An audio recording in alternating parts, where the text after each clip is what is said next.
Bonjour, bienvenue à cette deuxième capsule sur les ongles des guitaristes. Dans la première capsule, nous avons vu les impacts du jeu avec ou sans les ongles sur le son et l'anatomie. Dans cette deuxième capsule, nous allons voir la forme de l'image, la forme qu'on peut souhaiter pour attaquer, l'entretien et les réparations possibles. Comme je vous disais dans la première capsule, tout ça, ces informations sont tirées du travail de doctorat que j'ai fait, de mes études doctorales et que j'ai réalisé en 2006, ainsi que de l'ouvrage À vos guitares, prêt, partez, que vous trouverez chez Chenelière Éducation. Donc, pour l'entretien, voici un peu notre menu. Alors, nous allons passer au travers de ces différents éléments. La forme souhaitée de l'ongle. Là, garochez-moi pas des tomates. Parce que certains pensent que les ongles doivent avoir un plateau au bout. Certains disent que les ongles doivent avoir un angle dans un sens, un angle dans l'autre sens. Et d'autres sont plutôt adeptes de la forme du doigt, qui est à peu près la forme du doigt pour tailler l'ongle. Donc, certains sont adeptes du jeu à gauche, du jeu à droite, du jeu dans le milieu des ongles. C'est une question de goût. C'est une question, la forme idéale de taille de l'ongle dépend de la forme de votre ongle, de la longueur de vos doigts, de votre angle d'attaque, de votre position au jeu. C'est quand même assez complexe. Mais si vous ne savez pas par où commencer, quel angle prendre, ben moi je vous suggère tout simplement de tailler votre ongle suivant la forme de votre doigt. C'est plus simple et après ça, vous pourrez raffiner. Quand on taille un ongle, il ne faut pas simplement regarder son ongle ainsi parce qu'on ne sait pas dans quelle mesure il dépasse du doigt ou pas, quelle est sa longueur. Il faut vraiment regarder dans ce sens, regarder la peau et voir qu'est-ce qui dépasse au bout. On peut regarder aussi de face pour voir la forme naturelle de l'ongle. Donc, l'idéal, c'est de déterminer son type d'ongle. On le fait dans la vidéo précédente et le type de soin approprié. Est-ce qu'on a besoin de réparer et d'allonger, simplement de limer, polir et hydrater? Donc, dans les accessoires, on retrouve différents types de limes. Si vous avez des ongles très, très résistants, vous pouvez utiliser des grosses limes en métal et des limes en carton et ça ne va rien changer. Vous avez des ongles qui sont vraiment résistants. Mais si vous avez des ongles qui sont plutôt fragiles, plutôt minces et flexibles, ben quelquefois, c'est simplement le papier sablé qui peut aider. Un papier sablé 2000 va aider. On peut prendre un papier sablé et puis le mettre par-dessus une lime et ce sera suffisant pour donner la forme que l'on souhaite. Une lime en vitre est une lime qui est très, très douce aussi, mais très abrasive. En fait, douce et abrasive, ça semble étonnant, mais en fait, ce qu'on veut, c'est que les grains soient assez petits. Parce que si on prend une lime de carton, où les grains sont gros, par exemple, ou du papier sablé dont le grain est trop gros, ce que ça va faire, ça va possiblement déchirer et faire dédoubler les ongles, ce que l'on ne veut absolument pas. Quand on lime les ongles aussi, un élément important, c'est, encore là, si vous avez des ongles extrêmement résistants, vous pouvez râper vos ongles, ça ne va rien changer, mais c'est de toujours limer dans le même sens afin de ne pas agresser l'ongle et faire en sorte que l'ongle se détache, qu'il y a des couches d'ongles qui se défacent. Donc, vous limez toujours dans le même sens, donc il n'y a pas de râpage d'ongles. Quand vous limez vos ongles, il faut limer sur plusieurs plans. Pas simplement de limer le bout de l'ongle. Quelquefois, il faut aller limer en dessous de l'ongle, particulièrement si votre ongle penche, ben, il faut aller le limer par en dessous pour le rendre égal. Même chose si vous avez des côtés très carrés à votre ongle, bien, vous pouvez aller limer le carré par en dessous pour arrondir la surface, l'endroit où l'ongle passe du doigt où la corde passe du doigt à l'ongle, arrondir cet endroit-là plutôt qu'il y ait un carré qui accroche la corde. Donc, il faut penser qu'on peut avoir besoin de limer l'ongle par en dessous. Sur le côté aussi. Et si vous avez un ongle qui monte, qui est concave, ben peut-être que vous allez avoir envie d'aller limer un peu au-dessus, mais pas ici, mais un petit peu plus au bout. Par la suite, c'est bien beau limer, mais c'est pas suffisant. Parce que quand on lime les ongles offrent quand même des infractuosités. La surface n'est pas complètement polie, n'est pas complètement lisse. Et ce qu'on veut, c'est éviter la friction. Parce que toute friction qui va être créée par une infractuosité va retenir un peu la corde, va ralentir l'attaque il va se faire entendre par un chou-chou et la sensation n'est pas très bonne. Donc, après avoir limé, ben, il faut polir. Alors, on polit comment? Ben, on peut polir avec un papier sablé pour les ongles les plus résistants. On polit avec un papier sablé. On peut même polir avec l'endos du papier sablé pour la finition. On peut aussi prendre un bloc ou une lime de polissage. Alors, il y a différentes surfaces très, très douces qui nous permettent d'éliminer le plus possible les infractuosités pour rendre l'ongle le plus lisse possible et empêcher qu'il y ait de la friction. Alors, bien sûr, on polit au bout du doigt, mais on polit aussi sur le bout du doigt et en dessous. Le polissage n'enlève pas beaucoup d'ongles. On s'entend, c'est simplement pour la touche finale. Mais quand la corde, quand votre ongle touche à la corde arrive un peu en dessous de l'ongle, elle passe sur le côté de l'ongle et elle va partir sur le dessus de l'ongle. Donc, c'est pour ça que c'est important de polir vraiment le dessous, le dessus et le bout, bien sûr, de l'ongle pour éliminer tout ce qui peut empêcher l'ongle d'être très lisse. Entretien, rallonge et renforcer. Ongles artificiels. On peut bien sûr aller acheter des ongles artificiels ou aller et essayer de s'y poser. Mais comme on a vu qu'on a plusieurs formes d'ongles, plusieurs formes de doigts, c'est difficile de trouver une forme d'ongle artificielle qui convient bien à nos doigts. Très, très difficile. C'est pour ça que certains utilisent des balles de ping-pong qui sont plus souples que des ongles artificiels. Et la technique consiste à mettre non pas la balle de ping-pong par-dessus le doigt, mais souvent en dessous. Simplement en dessous pour renforcer ce qui dépasse du doigt. Certains le mettent par-dessus aussi, bien sûr.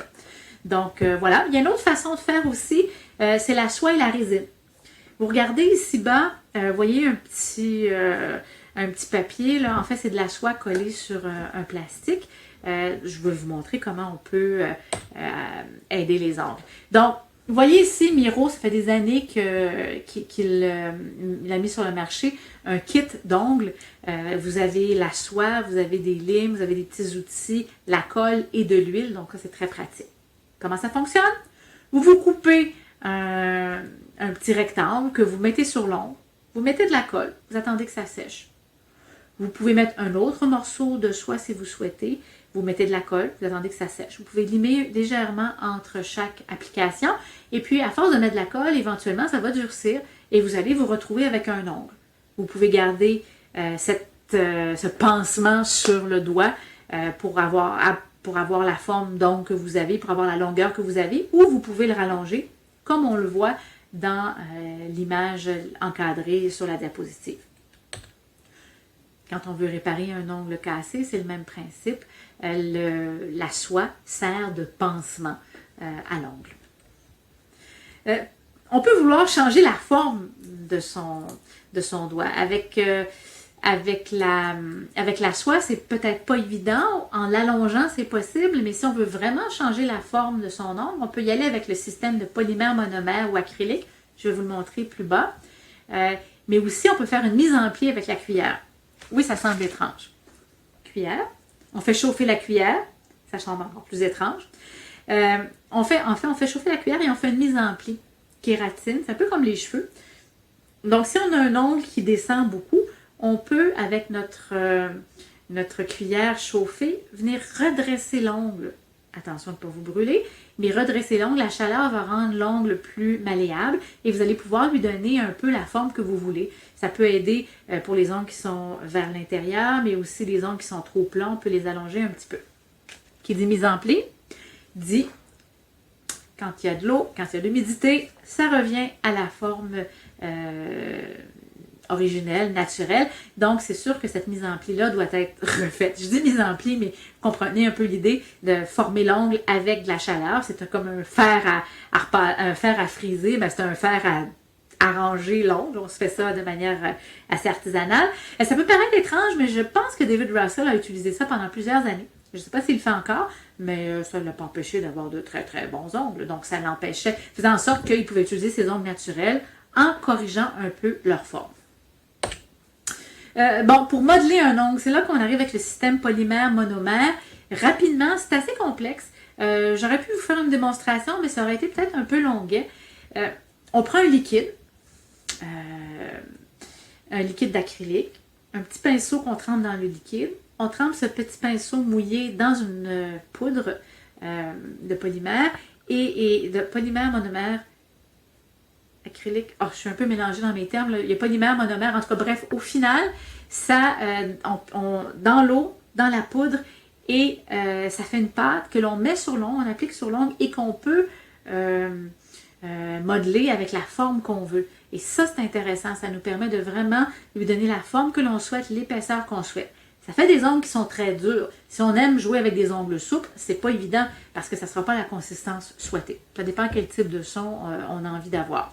On voit aussi quelquefois des lumières là, LED ou ultraviolettes qui servent à figer. Les ultraviolettes, c'est plus avec le gel. C'est pas tout à fait la même chose que le monomère polymère. Avec un gel, on peut avoir le même type de résultat. Donc, c'est un petit peu plus complexe. Si c'est quelque chose qui vous intéresse d'expérimenter, vous pouvez aller voir les manucuristes en salon, regardez comment ils font et puis vous procurer des produits. Moi, ceux que je me procure sont chez France L'Écuyer. C'est à Montréal, ils livrent partout, donc ça peut être intéressant. Protéger de l'usure, ben, dans mon temps, ce qu'on faisait beaucoup, que quand les produits Miro n'existait pas, il y avait différents produits qui n'existaient pas, on prenait du papier collant et puis on recouvrait le bout de notre doigt pour protéger de l'usure lorsqu'on répétait. Bien sûr, on peut mettre, je vous l'ai montré, on peut mettre un petit peu de soie avec un peu de résine, on peut mettre de l'acrylique, polymère monomère sur les doigts. Il y a aussi Richard Stover qui a son Emergency Nail Kit qui est un peu une colle que l'on met. C'est assez particulier, mais c'est une autre solution. Donc, Richard Stover, je vous suggère de regarder ça. Vous trouverez ça, vous en trouverez dans les magasins où on vend beaucoup de guitares ou sur des sites internet où on vend des cordes, par exemple. Donc, ce sont des nouvelles manières de pallier à des ongles qui ne sont pas, disons, idéaux. Donc, soyez à l'affût. Vous allez trouver certainement quelque chose qui va vous aider. Autre élément que j'aimerais discuter avec vous, c'est les durcisseurs. Les durcisseurs à ongles qu'on achète ne sont pas faits pour les guitaristes, là, sont faits pour monsieur, madame, tout le monde. Ils assèchent un peu les ongles, mais si vous avez des ongles très flexibles, très hydratés, ben, ça peut peut-être vous aider. Mais sur des ongles qui sont secs, ce n'est vraiment pas l'idéal. Donc, il faut faire attention avec ces produits. Peut-être qu'ils fonctionnent pour certains, pas pour d'autres. Attention. Suppléments alimentaires. Aux dernières nouvelles, on n'avait pas de données probantes qui disaient que de prendre des suppléments alimentaires améliorait le soin des ongles quand on n'a pas de carence. Donc, si vous n'avez pas de carence alimentaire, ben, si vos ongles ne sont pas de la consistance que vous souhaitez, c'est peut-être juste héréditaire. C'est plate, mais c'est comme ça. Si vous avez des yeux pâles, des petits yeux bleus, si vous avez des cheveux fins, couleur pâle, une peau pâle, il est possible que vous ayez des petits ongles très minces et que vous soyez obligé de les entretenir. Et peu importe les suppléments que vous allez prendre, ben, vos ongles sont vos ongles. Ça fait partie de votre anatomie. Donc, si vous avez les cheveux foncés, les yeux noirs, la peau un peu foncée, ben, vous avez certainement de très bons ongles. C'est super. Je suis très contente et très jalouse. Donc, les hydratants, si vous avez les ongles secs, oui, bien sûr, on peut mettre de la crème. Il existe des huiles spéciales pour les ongles. Ça fonctionne pour hydrater les ongles. Sur des ongles flexibles et très mous, n'allez pas mettre d'hydratant, s'il vous plaît.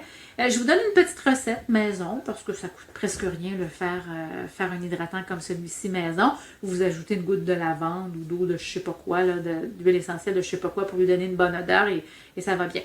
En fait, ce que vous pouvez faire si vos ongles poussent lentement ou s'ils sont secs, bon, vous mettez un petit peu d'huile, mais vous faites des petits massages. Petit massage de la matrice, ça stimule la pousse des ongles. Et en fait, plus on joue, plus on fait pousser les ongles, ça stimule aussi la pousse des ongles. Donc, un petit peu d'huile, petit massage, et après, ben, on essuie avec un petit mouchoir. Il ne faut pas mettre d'eau là-dessus parce qu'on va assécher l'ongle. Donc, voilà. J'espère que vous avez trouvé dans cette capsule différentes informations qui vont pouvoir vous être utile. N'hésitez pas à me contacter si vous avez des questions et puis vous pourrez trouver matière à approfondir ce qu'on a vu dans ces capsules-ci grâce à ces références. Bonne journée!